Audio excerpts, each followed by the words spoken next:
Welcome back, everybody, to another episode of the Clutch Talk podcast /YouTube/We Do It All. And as always, I'm your host, John. Very happy to be here. My boy, Jay Hizzle, unfortunately back over there in the six. How you doing, my dog? I'm doing great. You know, it's funny you say that, Jay, because I was like, oh, man, I just got a lot of sun just back in the Bay. And then I look outside this morning, and what do I see? A sheet of snow. It was snowing too, flurries, man. That's the East Coast for you. But the summer is almost here. And you know what it means when the summer is almost here, Jay. That means playoff time. It's almost here. So we lit, Jay. I'm feeling nice though. Feeling nice. I got my sun in. I got my vitamin D in. You got a vitamin D in, Jay? Did the couple weeks that you were here in the Bay, did that fill you up, Jay? Did that give you what you need, Jay? Energize me. I'm getting ready. It's a playoff push now. You're at Clutch Talk and just in general, bro. So we ready, Jay.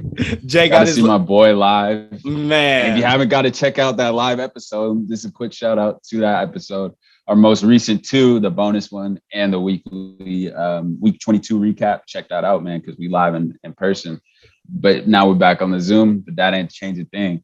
Still got that content on. Still got that content, man. Still got that content, man. That's never lacking. You already know what's up, man. But like how Jay said, man, we still gonna bring that fire to you guys today. We got a jam-packed episode. We got the up or down report. We got to rate your worry. Me and Jay gonna talk about some of the great games we saw this week, and we got winners and losers of the week, man. So Jay, you ready to get into this jam-packed episode right now? Always. Let's do it, brother. Man, let's do it, my brother. So, but I want to start to let's just start with I guess one of the bigger news around the league is somebody might be inching their way onto the MVP top 5 table, Jay, and that might be D-Book. D-Book might be demanding some respect in that top 5 MVP ladder. So, Jay, that's what I want to talk to you. Are you up or are you down on that? Because if you look at his last 5 performances, Jay, he had a 49-point game and 10 assists. He had 28 points, 7 assists. He had 31 points,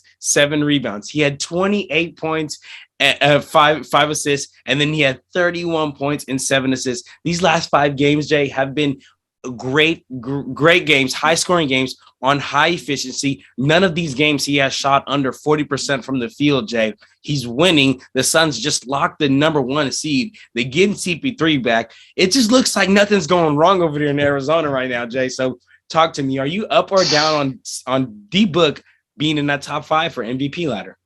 All the way up, man. The fact that he hasn't been considered for that when they got the best record at 60-14, and the level of basketball he's playing at, being the top leading scorer on that team, obviously misses a little bit of time there, and I think January with that groin injury, or I think it was his quad or hamstring injury, coming back, doing what he does without CP3. Has been huge. I mean, they've had their fair share. We've seen Cameron Payne been out. They had to add some new players, Aaron Holiday, all those guys, and he's still been able to play at an extremely high level. So I think it's criminal that he hasn't been in the top 5, and he's, to be honest, he's underrated in what he's been able to do, because he's the best player this season has been, especially without CP playing at extreme high level. So I'm all the way up on that statement. I mean, you just already said the rest of that information too, and that's just adding to the way I feel about it. And I'm guessing you're with that sentiment. I'm right there with you, Jay, and I'm not gonna lie. I also really relate to you when you said that he's kind of like not the D-Book's an underrated player, but this year I feel like people were just so mainly focused on Embiid, Jokic, Giannis, and even, throwing sprinkle a little bit of John Morant, sprinkle a little bit of that Luka power in there. But I feel like nobody's really kind of taking D-Book serious, and like as of late, he just been ripping the ball off people's hands, been just serious about this, and he demanding respect at the table, Jay. He man, if you're not gonna give me my respect, I'm gonna make you respect me. Jay, we talking about a cat who scored 70 points in a game before. Man, D-Book is no joke. He's a walking bucket, always has been. But I feel like this year in particular, he's brought his game to the next level, and he's become a better playmaker, a better defender. He's just been doing it all this season. We've seen him with CP out. He's been playing pretty much point guard for the Suns, and he's been able to do that and also put up big numbers, scoring that have been equating to wins. So for him not to be top top 5. He's underrated in that regard. I know what you mean by it when you say that. He's not underrated as a player. But honestly, I still think he is a little underrated as a player. I feel like people are just taking for granted the numbers he's putting up. His team being the best in the league right now, only losing 14 games. And he's a huge reason to do with that. And the way he's elevated his game even more from that breakout playoffs that we talked about. And we talked about he's the best player in the playoffs. I remember when we talked about Trae Young, we talked about Giannis last playoffs, Jay. You remember those episodes. I remember this. When we were talking about the playoffs, we said he's the best player on the best team. And that's why we thought they were going to win the finals. That didn't end up happening, but they got a damn good chance to win it this year because of a lot to do with him. The most valuable, best player on the best team in the NBA right now. Top 5, definitely. You know what, Jay? Rankings. And that you mentioned like finals, and that you mentioned the book. Like, I don't know, Jay. I mean, and I know I've came out on the episodes and publicly said I got the Bucks winning, but every time I watch the Suns, like, I just, man, I don't see how they could not win, man. They are so extremely deep, like 1 through 15. So I like.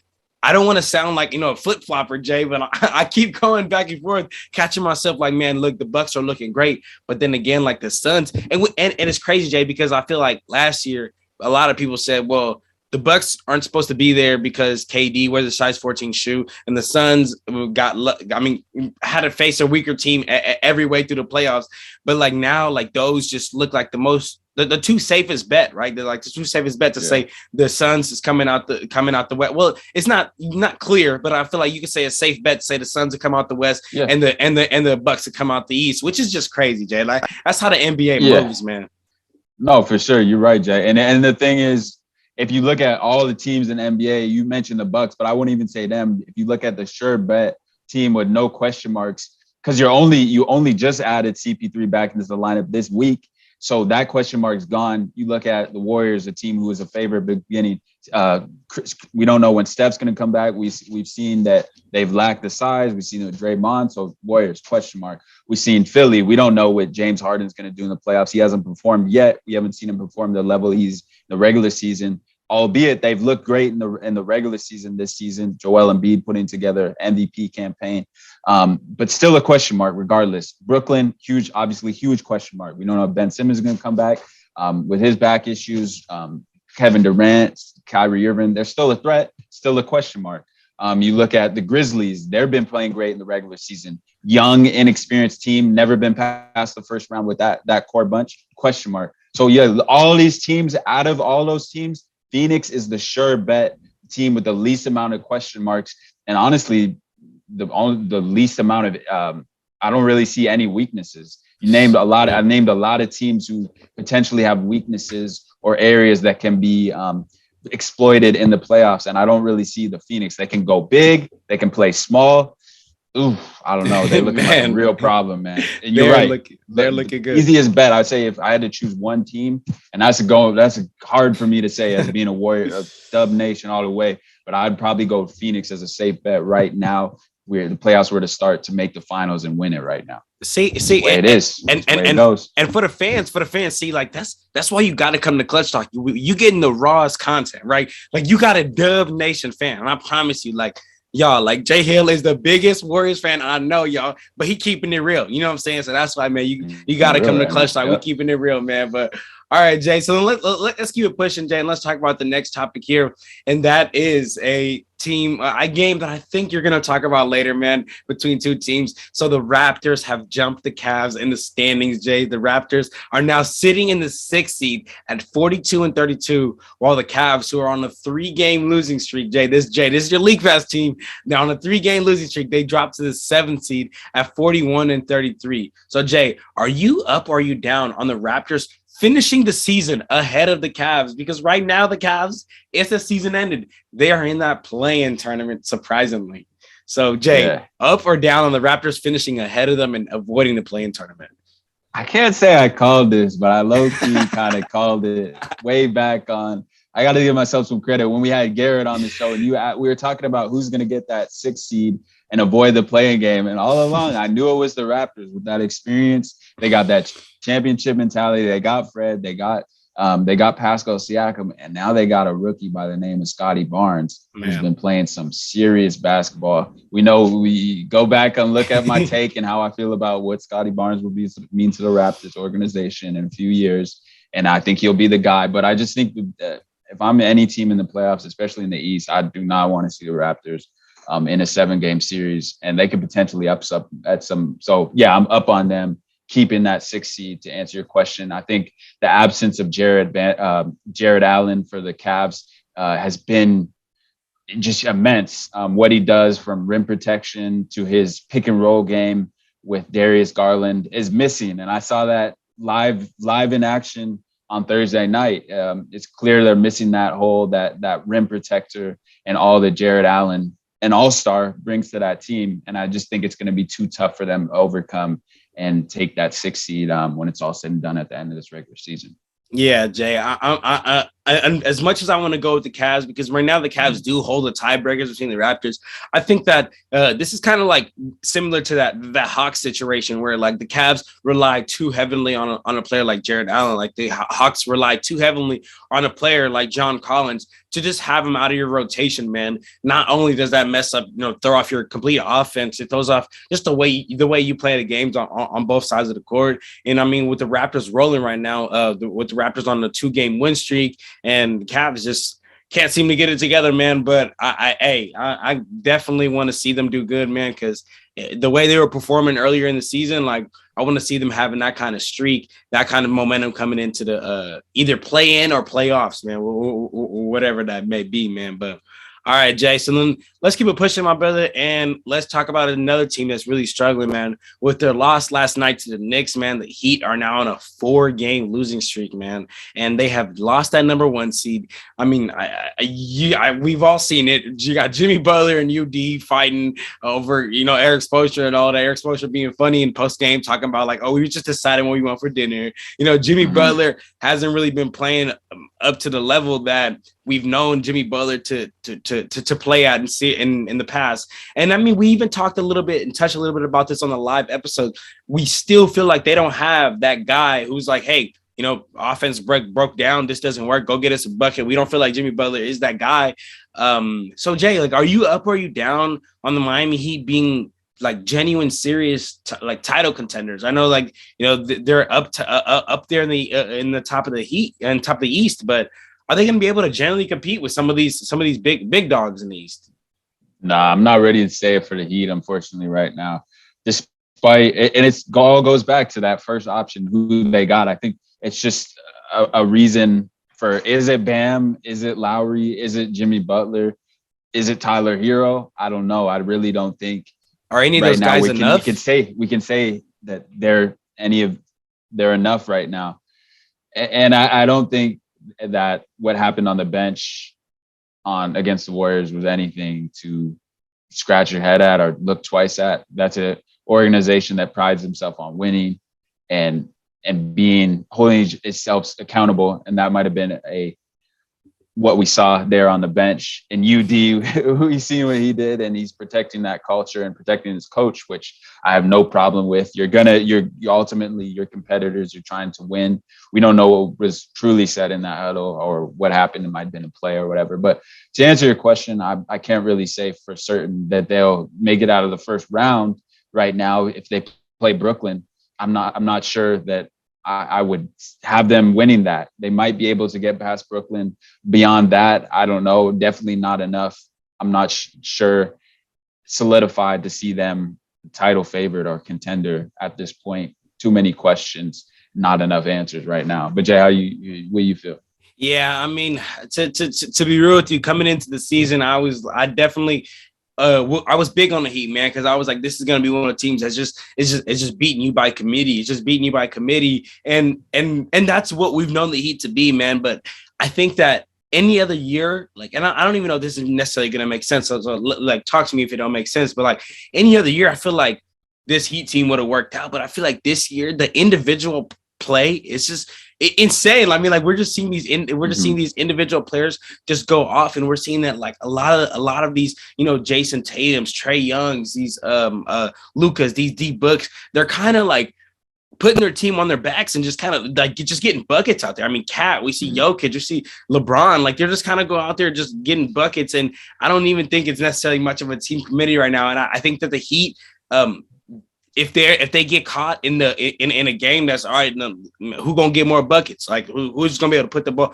put the ball in the basket? And between that, I don't think the Heat got that, man. And like I like Tyler Hero, but he's not there yet. He's not there yet. I think back to last year when Tyler Hero was like, oh, I'm at that Luka level, and I'm like, okay, well, relax. You're just not there yet. And like in my opinion, and like I like Tyler Hero, he's good, but let's say come a playoff series and they're playing the Celtics and Tyler Hero and Jason Tatum going out exchanging buckets. Tyler Hero can't keep up with him. You know what I'm saying? Right. Tyler Hero can't keep up with it. With not even with a Jaylen Brown, in my opinion, as far as just going out there and getting buckets. Don't even get me started on a Giannis, right? On players like that. So as far as that, Jay, yeah, I just can't say that the Heat are going to be able to seriously contend and be able to, play with those big dogs, Jay. So I'm glad we in consensus right there, Jay. And then let's ship it and move it to the other side, Jay. We talked a little bit about the East, but let's talk about the West. The West. We have the Minnesota Timberwolves right now, Jay, sitting in the 7th seed at 43-32. While the Nuggets are in the 6th seed at 44-31. Man, shout out the Nuggets. I don't know how they have been able to do this, but I do know how. It's the man Jokic. But Jay, Ari, the Wolves. How to say. The Wolves, they've definitely been surprising everyone. They've been having a great season, and I mean, I think it's fair to say that they have a more healthy roster than the Nuggets. So it'd be more. You can rely on them more. So, Jay, are you up or are you down on the Minnesota Timberwolves being able to pass the Nuggets and take that number 6 seed that they are only a game and a half behind? Now, right now, I'm not ready to go with the Nuggets not getting that 6 seed. Just like you said, the Joker himself, the guys around him, the role players who bought into that system and are so comfortable in their roles and stars in the roles. I still think it's clearly Cat's team. I can say that for certain now. But other than that, in pecking order and who's the options after that, that's where it gets a little bit iffy. And then you look at, I think the key right now for the Minnesota Timberwolves is their role players. And one of them being, I know it might sound a little weird when I say this, Malik Beasley. If he's on, and he's playing. I've seen it against Warriors plenty of times up in action. I'm not gonna sit here and say I watch a ton of Wolves games. They are a good watch. Cat, Anthony Edwards, D'Angelo. When we've seen how streaky he is and how he can get going, but if Malik Beasley is on and he's hitting his shots, the Wolves are an extremely hard team to beat.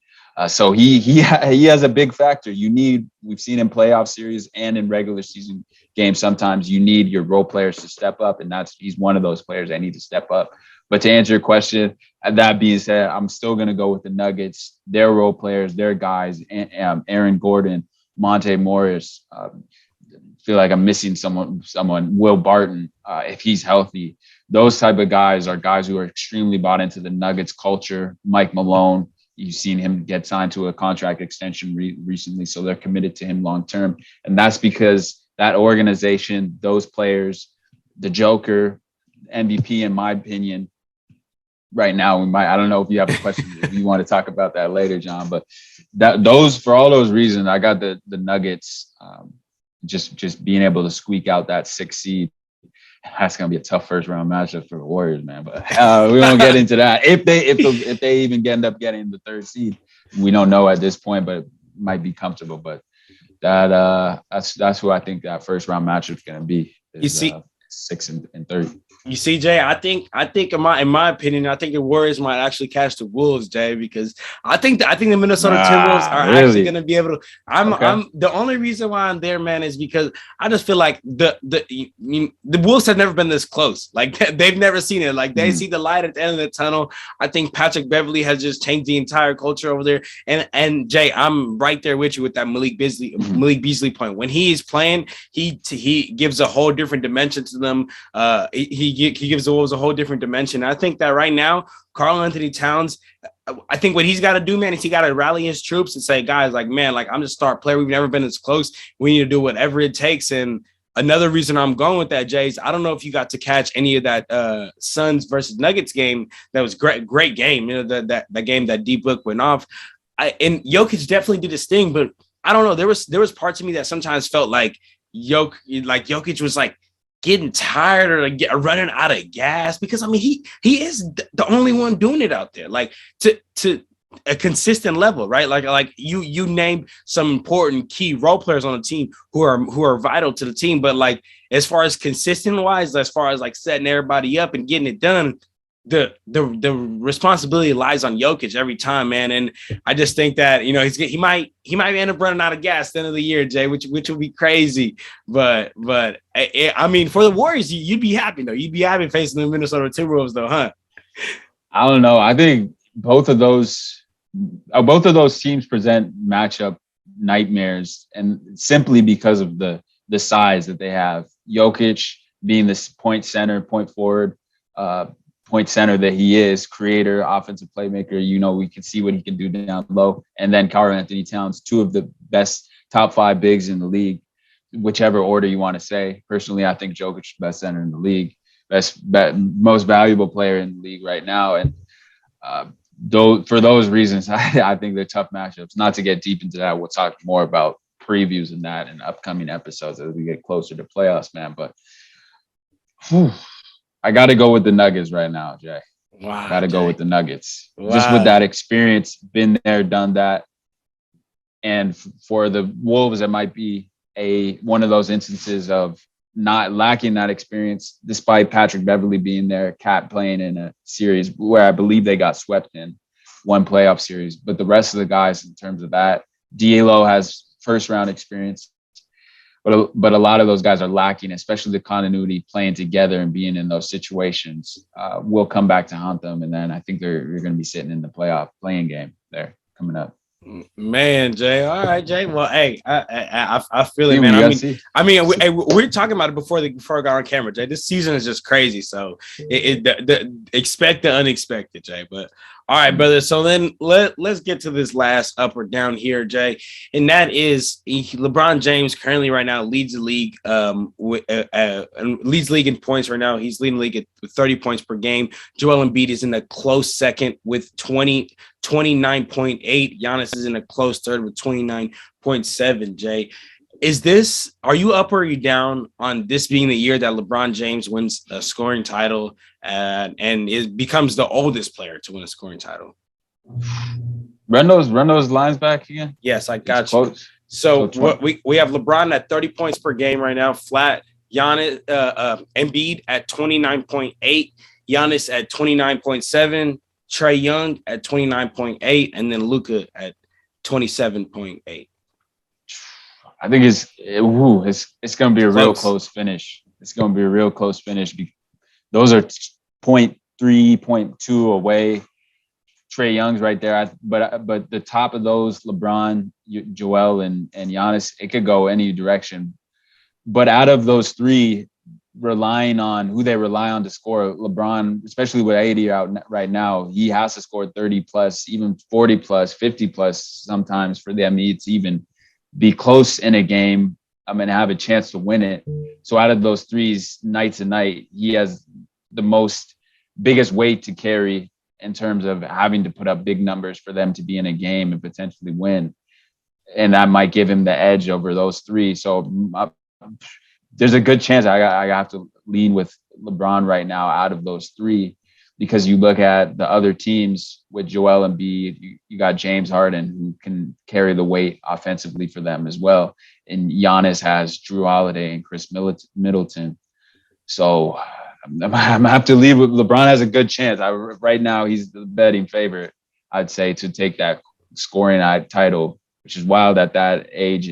But it's also a huge reason to do with that is because he has to carry that weight offensively, because they really got no one else night to night outside of him they can rely on to keep them in games offensively and scoring wise.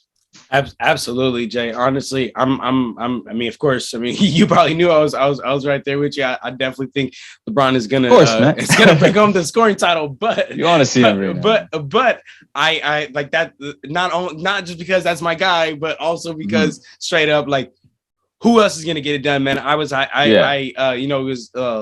doing some catching up yesterday. The Lakers got a little bit of a 2-day break, so I was doing a little bit of catching up, and I caught that Lakers versus 76ers game that LeBron didn't play, and I mean, it was just evident, man. It kind of is a bunch of just try, like try to find a mismatch, and there's no creation of offense, right? With LeBron, there's a creation of offense, whether you get a mismatch or you draw on these pick and rolls. It just was, get a bucket, and then wherever the ball rolls, just kind of try to get a shot off that. So yeah, I'm right there with you, Jay. Like LeBron has all of the scoring load on him. So he most likely will be able to pull that one home, pull that scoring title home. And like how you said, Jay, it'll be ridiculous for the fact that he's doing it at this age, man. So shout out, Bron, man. But all right, Jay, I need to go back, Jay, because I meant to bring something up, Jay, but I messed up. But I got to go back, Jay.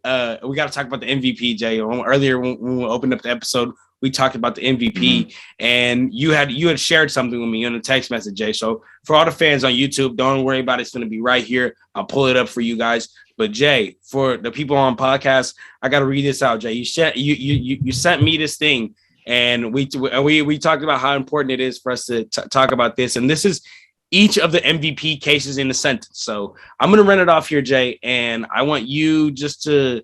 I know who your MVP is, but I want you to, I guess, tell me if you had if you were the third party and I just listed all these to you, and which would be like, okay, damn, like that's the most impressive. He definitely deserves MVP in your opinion. All right. Yeah. All right, cool. So here's each of the MVP case in one sentence. We got Jokic. He's the only one in the top 10 points per game, rebounds per game, and assists per game. We got Giannis, who's top 3 points per game and possibly defensive player of the year.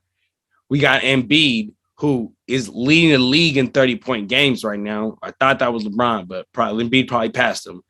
And we got Tatum, who's leading the league in plus minus.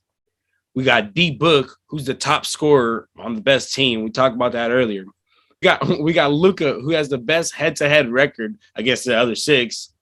We got Ja Morant, who's the first guard to lead points in the paint. So, Jay, if you were just straight up, didn't know nothing about hoop, you ain't been watching all season, and you heard all this, what's most compelling to you for you to be like, yeah, this guy's MVP?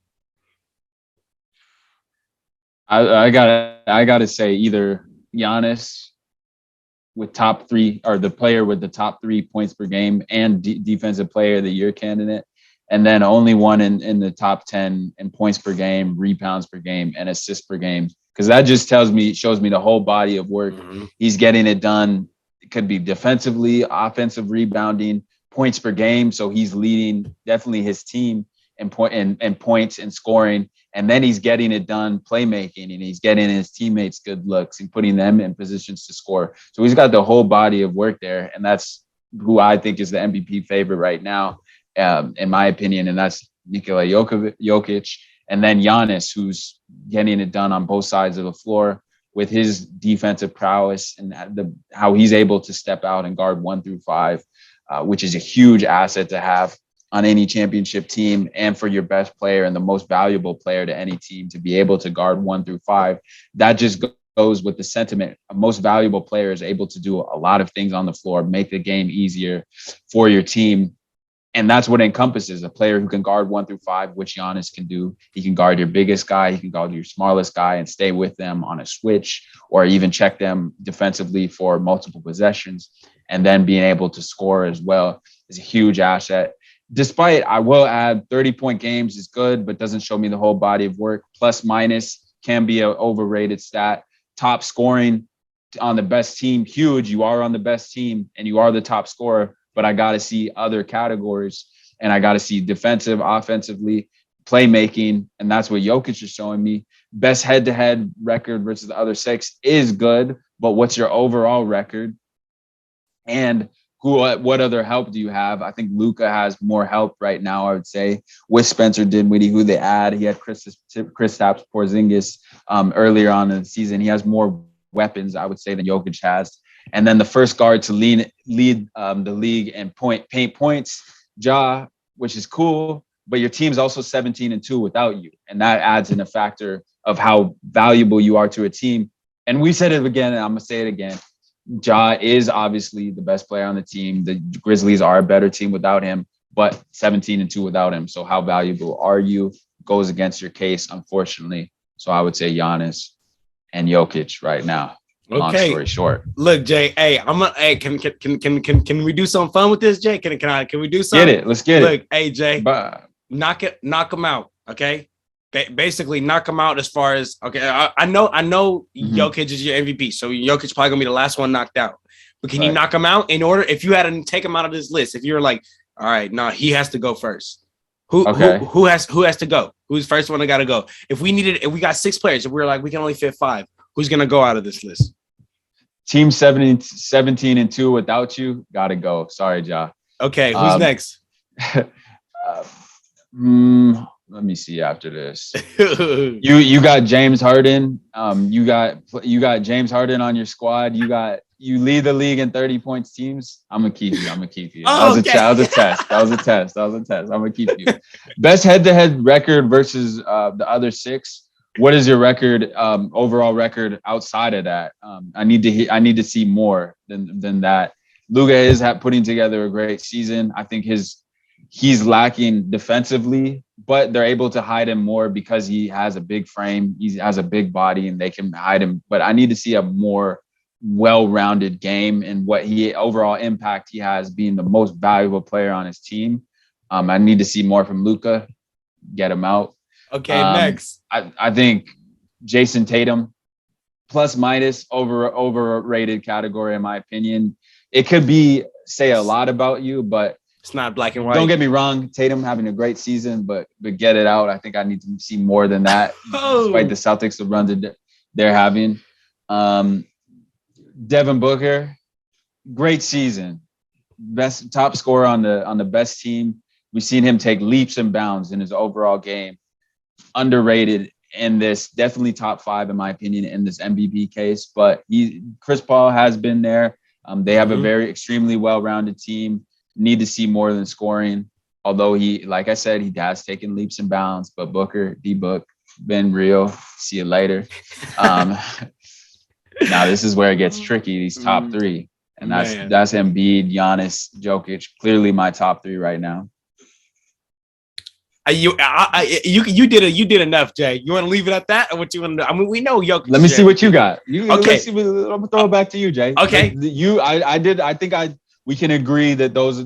Are we in agreement? That I'm in agreement. Giannis and Jokic are a top 3. I'm in agreement. Consensus there. I'm in agreement. But off rip, Embiid's Embiid's my MVP. Off rip, Embiid's my MVP. But I think Giannis and Jokic are right there at that too. I think Giannis and Jokic are too. What's up? Let me bounce it back to you. Give me, and this could be reasons. This could be stat based. This could be just a statement based. Give me 3 reasons why Joel Embiid is your number 1. He's the MVP to you over Giannis and Jokic. Like off the top of your head, it could be these 30-point games. I don't know.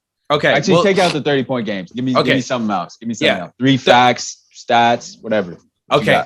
Honestly, my biggest reason is he's been playing at this level for the past couple of years. But the problem is he never plays enough games. This year, he's finally playing enough games, and he's still playing at that level. He's dealt with this whole Ben Simmons saga, and I don't know. I'm not too big of a judge. I'm not the biggest judge of character, I guess. But like, I think he's handled it pretty well, man. I think he hasn't been out there, throwing shots at Ben Simmons. I know he threw out that little meme right when like Ben Simmons got traded and all that, which was funny. But I think he's handled the situation well. As a leader of his team, he's still continued to lead. He still continued to be this player who is who's really kind of before James Harden was there. the only focal point of defenses, yet still can continue putting up these high 30-point games. And my 30-point games, that's not a point of mine, but that he still continued to put these high 30-point games. I'm not comparing it to Jokic, but his passing this year has just been ridiculous. I think it's taken new leaps and new bounds, and that's exactly what's allowed players like Maxey, who's really to take this huge jump. I know Maxey took a huge jump with Harden, and more than anything, man, I think that just when you watch Embiid, we're genuinely watching a 7-footer running down court who can genuinely, in my opinion, guard all 5 positions. Like I mentioned, I was watching a Lakers versus the 76ers game.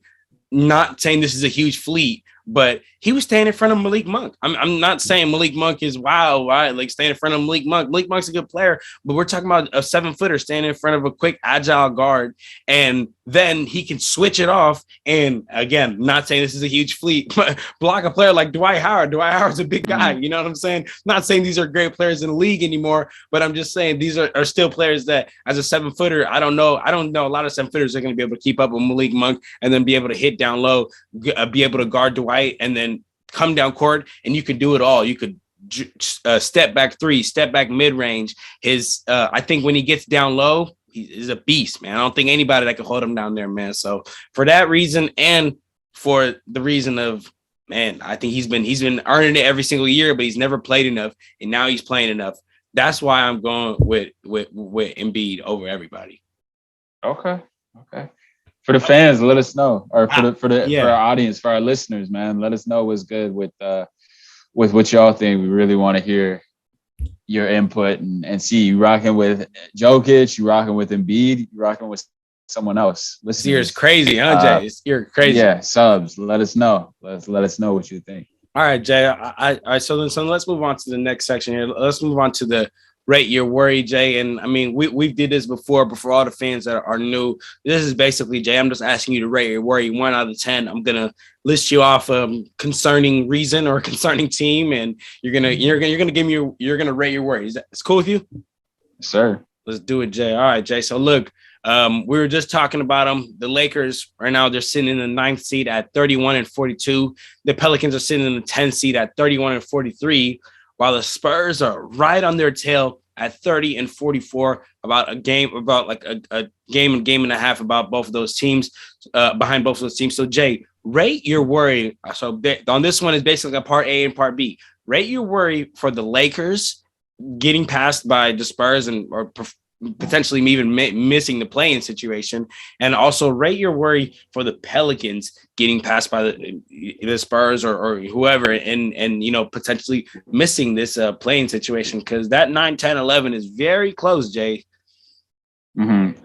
Right now, I'm not too worried for the Lakers, just simply because they have LeBron on their squad. For the Pelicans, I still am not too worried. I think they're a better team than the Spurs right now. The addition of CJ makes them a lot better and more dynamic. And then we've seen players such as Herbert Jones, Brandon Ingram, if he stays healthy and he's able to stay in that lineup. So I'd be a little more worried if I'm the Pelicans and the Spurs, but I still think both teams are pretty complacent if they just keep playing good basketball, or continue and start playing good basketball, I guess, for the Lakers and the Pelicans, and are able to stay afloat. I wouldn't be too worried about the Spurs, despite they're extremely hot right now, winning 3 games. They're on a 3-game winning streak and 6-4 right now. And I believe they just got a big win over the Pelicans last night. So that does add in and play into the equation. So, man, I don't know. A little more worried on the Pelican side, but I think both teams are comfortable right now, which is hard to say with the lead they got. Okay, all right. How are you feeling?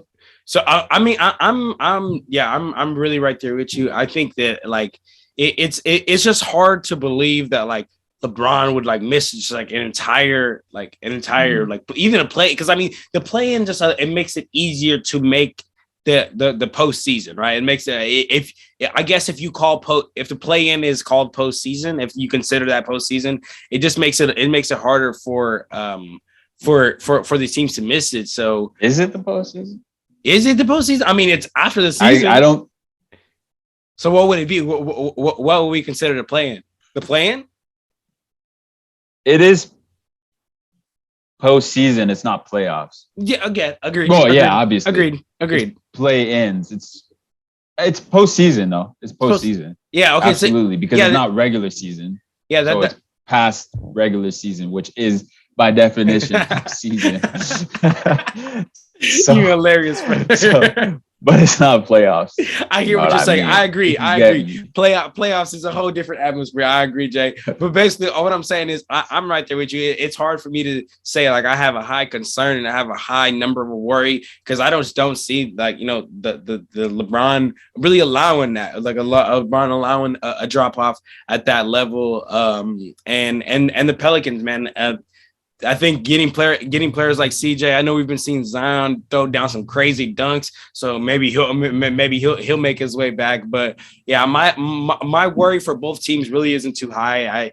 I just think that the Spurs they're just unfortunately not going to be able to catch him this year, even though they are they're playing well. But a team that I do have high worry for, Jay, and that's when we flip it over to the other side. That's the Knicks. That's the Knicks, Jay. That's the Knicks. The Knicks are sitting in the 11th seed right now, 5 games behind their arch nemesis, the Hawks, and the Hawks are sitting right now in 10th seed. So, Jay, rate your worry 1 out of 10 for the Knicks, just straight up missing this play-in. I'm almost 98%, 99%. Positive the Knicks have no chance of making the playoffs, which is pretty disgusting. Like, oh man, that's disgusting. Nasty. They were the fourth seed last season, a resurgence. You thinking Knicks basketball is back? All this, bing bong, almost criminal that they got that huge opening night win where they can sit over the Celtics, the overtime win, double overtime, whatever it was. And to plummet the way that they did, I think Thibodeau is gone. Julius Randle, I don't know. Man. But they got a lot of questions to answer in New York and extremely worried about it. I don't see them making the playoffs. Wow, Jay, man, that's crazy. Because like you think they will? No, I mean, no. I don't think that. I agree with you. I don't think they will. But what I think it's crazy is the Knicks missing the playoffs, man. I mean, I was so sure that they were back after last year. I'm not gonna lie. Like I saw Randall and even I bet you remember I was asking like can we trust Randall to be the number 1 guy? And you said no, but I said, yeah, like I really was I was high on them, man. And there's just there's just a letdown. There's like a sense of letdown for me, man, because I feel like when New York basketball is rocking, the basketball world is rocking, man. And like that's the mecca, man. And like, there's all those videos on YouTube and it's like for the Knicks, like bing bong and shit like that. So they're just crazy. They got all that side talk, exactly. They got all that energy, Jay. So it's definitely frustrating to not see the Knicks there, man, because I would have loved to see another Knicks and Hawks playoff series or just in anything where we got that Madison Square Garden rocking. And I know our guy Danny B is sick over there in New York on his morning drive. Shout out Danny B, man. Great guy, Great guy, Jay. But all right, Jay. Yeah, I'm very high with you. I'm 99.9% sure that the Knicks are going to miss that playing situation, which is unfortunate, man. But I guess, Jay, while we're talking about the Knicks, I might as well keep on bashing on them and talk about my game of the week. And I know this is stretching back a little bit, Jay. This is on Tuesday, March 22nd, but I got to talk about it, Jay, because Trae Young, Ice Trae again, put up 45 points in the Madison Square Garden. He really owns that place, Jay, man. So let's talk about that game a little bit. The Hawks beat the Knicks 117-111. Mind you, this is Trae Young's 4th straight game with 30 points or more in the Madison Square Garden. So, like, I think it's safe to say that he owns the Madison Square Garden. This is his home. But I mean, this game overall, Jay, it was a close game. It was 8 lead changes and 6 times that this game was tied. I think the Knicks came out with big energy. RJ Barrett really kind of took over in the first, scored 12 points. And I don't want to digress too much, Jay, but I did have a quick question to you about, because I was watching RJ Barrett. It got me thinking to you, and I know you're not a Knicks fan, but I guess for all the Knicks fans out there, answering the comments, but do the Knicks do they want RJ Barrett to be their guy, or do they want Julius Randle to be their guy? Because I don't know, man. I see a lot of promising talent in RJ, and if you could give him the keys, let him make some mistakes, I think he could turn into a great player. And I don't know if Julius Randle's got much more to go. I think he's kind of capped out, to be real with you. So just real quick, Jay, if you can answer me that. They have to consider it. Yeah. The fact is that we might have seen the peak of Julius Randle last season. I think so. Something that has to be considered. RJ Barrett realistically can only get better. He's in his 3rd season, I believe. Mm-hmm. So that he's peaking up. He's shown leaps. He's shown flashes of being the player that they much had considered for him. If I'm at any team trading for a player on the Knicks, I'm trading for RJ Barrett, aka maybe the Trailblazers might be looking to New York. That was something I had mentioned before about them trading for Barrett and CJ potentially. But that's the number one target if I'm any team inquiring about players on the Knicks. But building for the future too, it's got to be RJ there. Just not really for certain. Julius Randle this season has proven he can't be the number one option unless that changes, which I don't really foresee that being. He's a great 2nd, 3rd option on a title contending team. Just when the defense is focusing on him, we've seen the shot selection goes down, the percentages have dipped, despite how high he was shooting last year. We've seen what he's been able to do this year, and it hasn't been much, man. So RJ is the guy. If they're going to move on we're talking their current roster construction, he's the dude. Man, I mean, hey, I can't be mad at somebody for that, man, because the way he was playing that game could definitely tell that he could be a big future point of the Knicks, man. But I just wanted to get get the temperature on that, Jay. But to continue in the game, Trae Young he struggled to score in the first, which really hurt the Hawks, and this has been a talking point that we've talked about before on this podcast. It's like Trae Young is one of those players who he has to just shoot his way out of a slump. And that's not always great for the Hawks, man, because sometimes he is just shooting at a very bad rate. And that's really kind of hurting the Hawks. And I feel like the reason that they have to do that is because I feel like the Hawks don't really have any consistent scorers besides, Trae Young, like that can consistently get it done out there. They have some good role players, which exactly was what happened come second quarter, man. Bogdanović exploded as a role player, man. Scored 15 points. Trae Young kind of started to find his stroke, man. Scored 13 points in the second quarter, and then come to third, man. The Knicks started playing some great ball. Every single player who played any more than 5 minutes in the third quarter scored more than 5 points. While the Hawks, like I mentioned, the consistent scorers did not have any of those because Trae Young continued to be an ice Trae, scored his 14 points, but Bogdanović scored 0 points in the third quarter. That's those consistent scores, we're just talking about, man. But and then, game was back and forth. Coming into the fourth, the Hawks were down by 12, but who had to handle it, man. Ice Trae, iced the game late in the game. He just came in. He came in the fourth. Him and Bogdanović combined and scored more points than the Knicks scored in the whole fourth quarter, man. So, I mean, classic Knicks just kind of breaking down at the end and giving it up. But Jay, this overall was just a great game, man. I think it's safe to say that Trae Young owns the Madison Square Garden because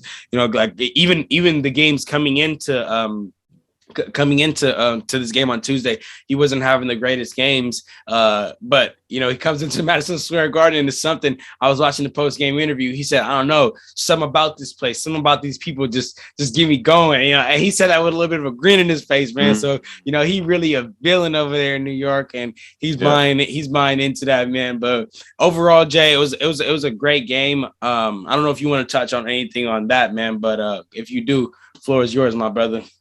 Yeah, no, it's clear that Trey gets up for that. There's some places and some games and some arenas that bring the best out of players. And Madison Square Garden, the Mecca, is one of those places. And Trey thrives there. He loves playing there. He loves shutting those fans up, those gritty, passionate fans in New York. And I don't blame him, man. He's continued to do that on Tuesday night, man. And that's something, a trend that he's becoming. He's king of New York. That's what Trey's moving like out there. So it's good to see and good, a real good recap, I might add too, my brother. So not much to add on that front.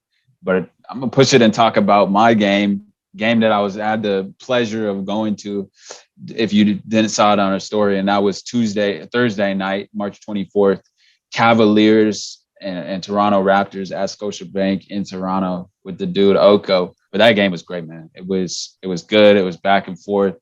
Not a lot of lead changes. I felt a lot, for the most part, the Raptors were in control of that game, and they came away with the 117-104 win.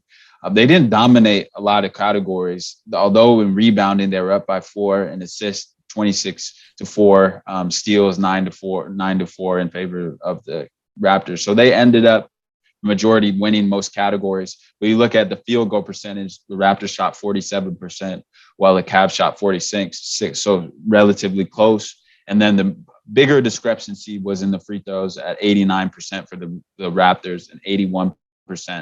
And both teams shot the ball well from the three as well, both shooting over 40%, with the Raptors with a 3% advantage at 3%. So it was a lot of that, but then a big component was Jared Allen, the rim protector, and points in the paint. And I thought that was where the Raptors were able to penetrate. And even if they weren't getting a look inside, they were able to kick out. And that's where we saw my guy, Pascal Siakam, not my guy, but Oko's guy, Spicy P, being able to hit 6 or 7 threes in that game. Wow. Having a big game that night with 35, 5 rebounds, 6 assists. So he was really getting it done for them offensively. And then a big night, obviously also for the man who I did not expect and has been kind of hit or miss. And that's Chris Boucher off the bench with 17 points and 8 rebounds, really being able to swing the game in a sense of, you always need role players to perform and have a big game in these tight kind of games, especially with the immense, how big this game was for both teams, fighting for, like we mentioned earlier in the show, the sixth spot in the league, and for the Raptors to win that at home. And that's what a lot of the trend we see is role players stepping out at home, which is a huge part why you want to have home court advantages in some instances, because role players, as we know in history, always play better at home. And this might be one of those indications. On the other side, I'm just gonna say, keep it short. Love seeing, I told you this too, 2 of my favorite point guards to watch, and that's Fred VanVleet and Darius Garland. Who just so happened to be on my fantasy squad this year. But regardless, these guys, the way they're able to control the pace of the game, John, I absolutely love watching it. Darius Garland in this game having 18 points, which is low on hit in terms of scoring for him, but again with a double and assists. We've seen his unbelievable playmaking, and it was on full display on Thursday night. And then Fred with a quieter game, 10 points, 5 rebounds, 8 assists. But the gravity that he demands, his playmaking ability, his patience, and the way that he's able to penetrate the point and get points for his teammates in that way can't really be measured on a box score. So those are the 2 takeaways I saw from that game. And you could feel the energy in the building, man.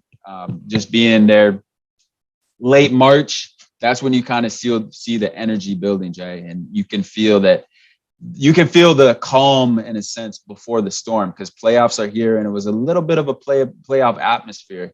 The Raptors were in control for most of the game, but you can see it meant a little bit more to those players. But I feel especially more on the Raptors side, which is why I could see that previous experience of knowing as a veteran team, you can't turn it on and off in terms of competing.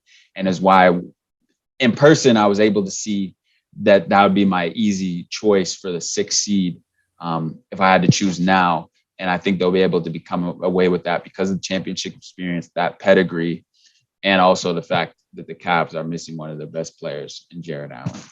Man, arguably Jay, their best. Man, Jay, that's all I got to say about that game, man. Boom. Man, Jay did through that amazing recap on that, Jay. Thank you for that. And I mean, yeah, for all the fans, hey, if you didn't know that Jay was at that game live, you know why you didn't know? Because you probably is not following our Instagram. You probably not following our socials. So make sure you go follow that, man. Because anytime that we be at the game lives, man, we get as much footage as we can.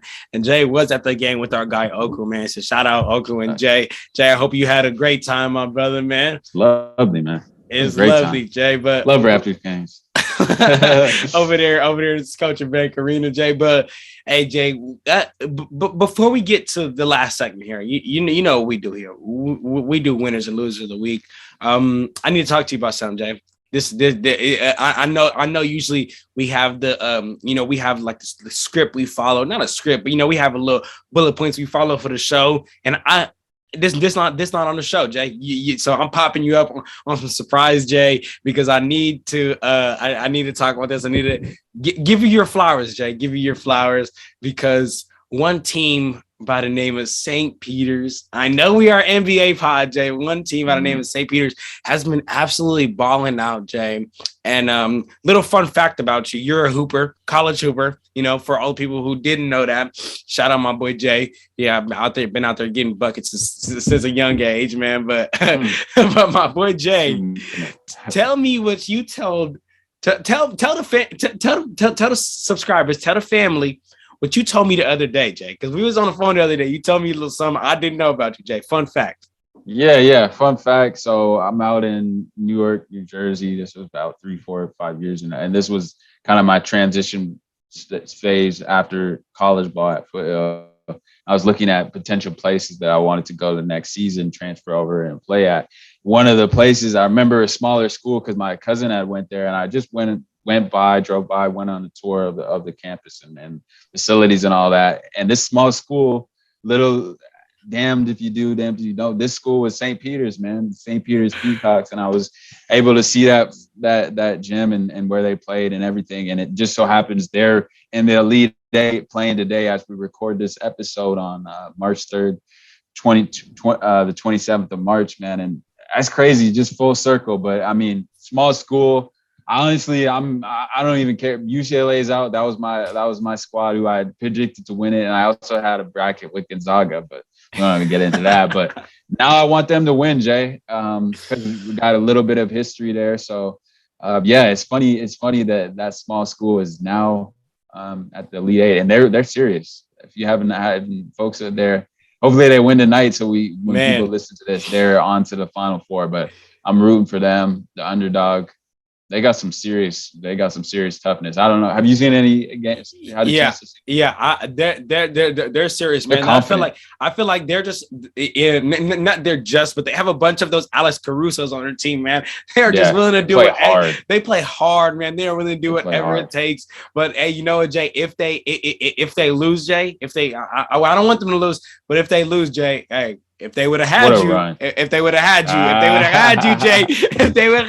Jay, hey, no, not what a run. If they would have had you, you should hit the coach like, hey, coach, man, I'm sorry I had to make my decision. I'll go back there. I'll help y'all next year. Yeah, man. My boy Jay, man. Oh, man. But yeah, but talk to us. I mean, just real quick, like how, like was it a freaking Elite Eight like locker room? Like did it seem like a school that I mean, I know I know you couldn't see the future and say like, yeah, I could see them making a run in the March Madness, but like, how was the locker room? How was the gym? Was it like a nice facility? How was it, Jay? It was decent. I mean, I've been in a few other locker rooms. I've seen Cal. It wasn't as nice as the higher level Division I schools, but it was solid. I mean, but you look at other teams like Kentucky, who they've beaten, Purdue, and you look at the budget compared to those schools, they didn't have that sort of money. And that was you could see that little bit of discrepancy there. But I mean, you can't judge always that old adage. You can't judge the size of the dog in the fight, but measure it by the heart of the dog. And they got some heart. I know a lot of those players, you see how they play, and I think that was more of why they're in the position they are. The coach, number one, but the players and their belief in that system is evident on the floor. So let's see if they can get it done tonight. They play the Tar Heels. I'm not sure. They play the Tar Heels. That's Tar Heels, yeah. That's David and Goliath. We know the history of UNC and how they're always a top dog, multiple time national champion. So if they get it done tonight, that's a must watch.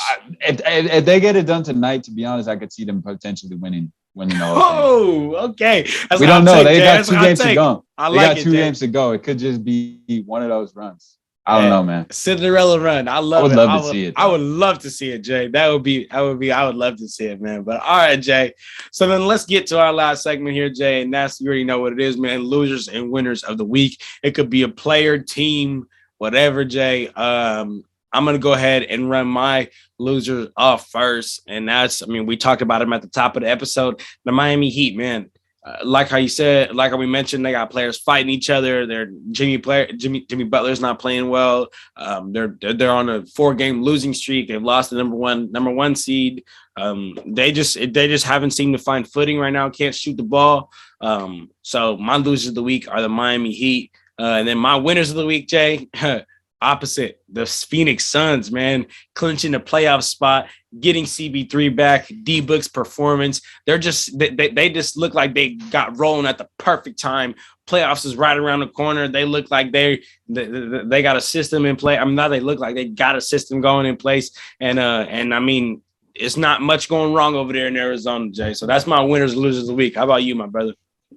Yeah, I'm gonna start with the loser of the week, and this goes to a fan, well, potentially a fan who we posted a video of Yusuf Nurkic and a fan who he knocked the fan away, but the phone away of this particular fan. But if it's true, rumors about him talking about his mother and his grandma or whatever, I forget the exact details of it. But that's the biggest loser in my opinion, man. Facts. That's wag. Like there's boundaries to talking trash and thing, but bringing it to a family, making it personal, unacceptable. So that fan, if the rumors are true, obviously loser of the week in my opinion.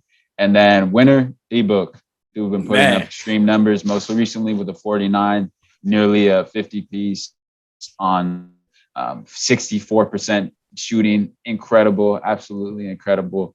And then the rest of the week, he's also been balling too, and he's got his team on a 7-game winning streak as well. So that's also in the equation. D-Book, Phoenix Suns, I'm with that sentiment right now.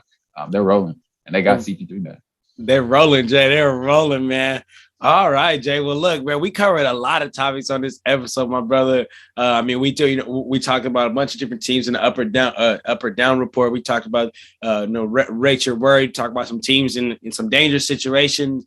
Talk about some great games of the week. Trae Young owning the Madison Square Garden. You saw the Cavs and the Raptors live, Jay. I mean, the playoffs is right around the corner, Jay. This is when the season starts to ramp up, and then when the season starts to ramp up, we start to ramp up, and we continuously bring it out fire, man. So, my brother, do you have any last words to say before we check out of here? It's ramping up. March Madness is in full effect. The playoffs are in full effect. But I will say to our family, listeners, subscribers, wherever you're listening to this, on whatever platform, wherever you're at, we got a real special guest. If you've made it to this point on the show, you've listened all the way through, you're obviously serious about ball, you love the game, you're going to want to stay tuned for our guest that we got coming up in the next few weeks. So stay tuned, y'all. We won't name drop now, but I got to know we're going to be dropping some snippets of the interview later on in the week, but y'all got to stay tuned for a guest we got coming on because we're going to bless y'all with a very special interview. Very, very special interview, man. So stay tuned for that. And the number one way to stay in touch and know what's up with you guys, know what's up with us, is by following our Instagram, man, following our TikTok, our Twitter. It's all gonna be right here and in the description down below. At the end of the video, you'll also see it in the beginning. It's everywhere, man. So if you didn't know, now you know. Make sure you go follow us, man. And that's it, man. We out of here, y'all. Clutch Talk out. Peace.